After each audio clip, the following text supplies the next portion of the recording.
Weather Service.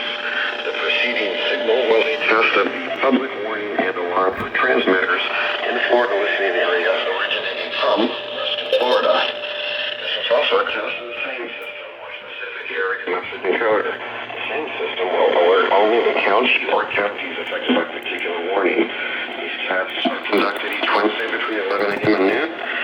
Yeah, this thing still goes off. Even though it's dead. This concludes the week of tests. We now return to regular programming.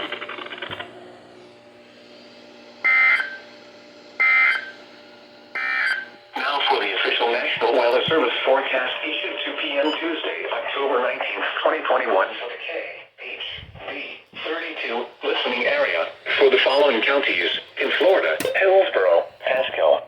That caught me off guard, I guess.